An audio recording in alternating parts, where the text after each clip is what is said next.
We're going to look at Activity 72 now as a way of looking at something else the federal government did that I believe caused the Great Depression, was a contributing factor to the Great Depression, something that had good intentions but that didn't work out the way it was planned. And this is focusing on the protective tariffs that were instituted in 1930 under President Hoover. So just in terms of what a tariff is, it's a tax on imports.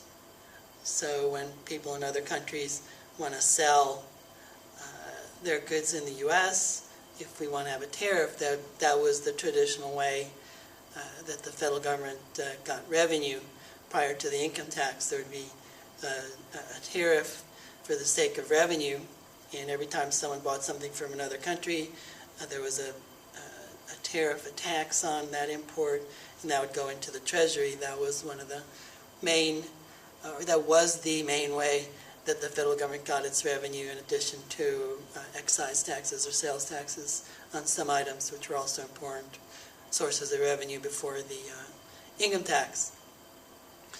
But people came to see that you could also use a tariff for the sake of protection. If you make that the tax on imported goods very high, then that product made in another country would be more expensive than people wanted to pay. The American products would become more attractive. So when we had an economic downturn after the stock market crash, some people thought it would be a good idea to put up a big protective tariff to encourage people to buy American goods, which they thought would stimulate the American economy. In fact, there had been a tariff starting in 1921 that was called the Forney-Macomber tariff, and that was something that made it very difficult in the 1920s, especially for farmers. And the reason was that farmers, for their market, relied very heavily on selling some of their agricultural products abroad, whether it's cotton or other wheat, other goods. Sometimes as much as half, almost half of what they sell is sold to people in other countries. So as we'll see, this had a bad effect on farmers. But hold that thought for a moment as we look at letter A. So in 1929, 1930, we passed another tariff called Smoot-Hawley. This was a very high tariff, and it made it very difficult to buy products in other countries, made in other countries, other people in other countries wanting to sell their goods to us. So this has an unexpected effect. You might, and this was pushed for, and always is pushed for by American manufacturers here, because they're thinking, well, that cuts out the competition, so people will have to buy our stuff. That'll be good for us.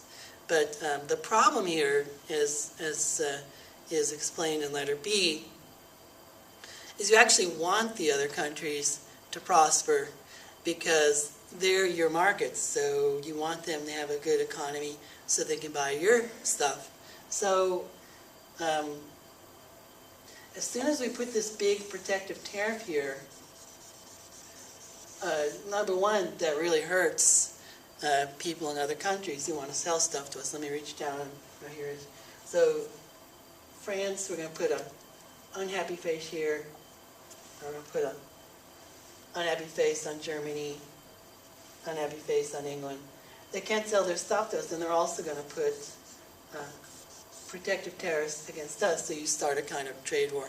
So who does that hurt? That hurts anybody in the U.S. who's counting on selling stuff to these in other countries. And in particular, as I say, the farmer. So you take off the smile from the farmer's face. Also, those who make raw materials, steel manufacturers, etc. You can see in letter A that we have a really major decline in exports in the early 30s. DuPont says it's from $2.3 billion to $784 million worth of exports, a decline of 65%. Economists understood this principle and encouraged Hoover to veto the tariff, the protective tariff, but he gave in. And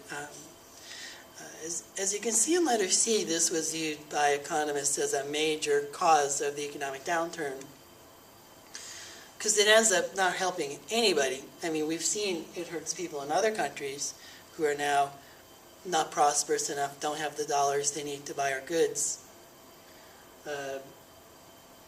Hurts our exporters, but it also hurts our manufacturers, because if Americans in general are not prospering, they can't afford to buy the manufacturer's goods anyway. So this policy seemed like a good idea at the time, I suppose, but it makes everybody unhappy and unprosperous.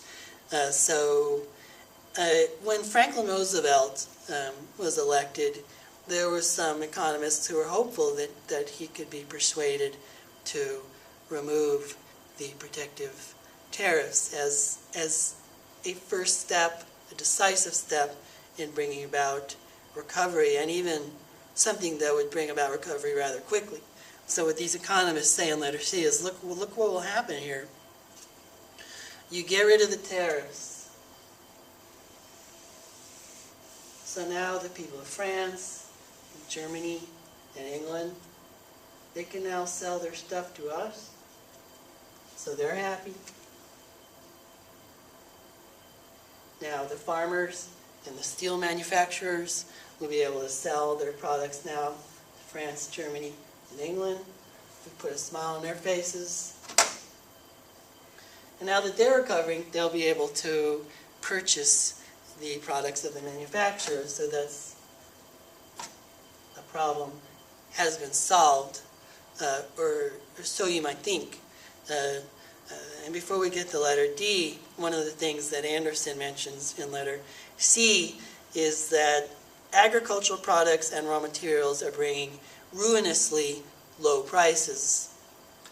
Now, the reason for that is if you wipe out their markets and they cannot sell to France, Germany, England, and other countries, then they have all this cotton, all this wheat, lots of cows, lots of sheep, etc., that they can't sell. So they have a glut of supply, and when you have a lot of supply and not much demand, because they're not buying anymore, the prices go down.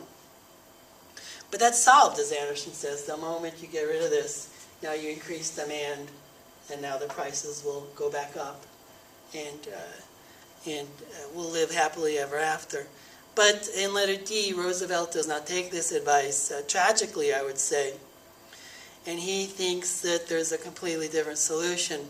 Rather than rely on the laws of economics, which we've just described with supply and demand, he decides that he's going to just make prices go up by destroying or eliminating the surplus.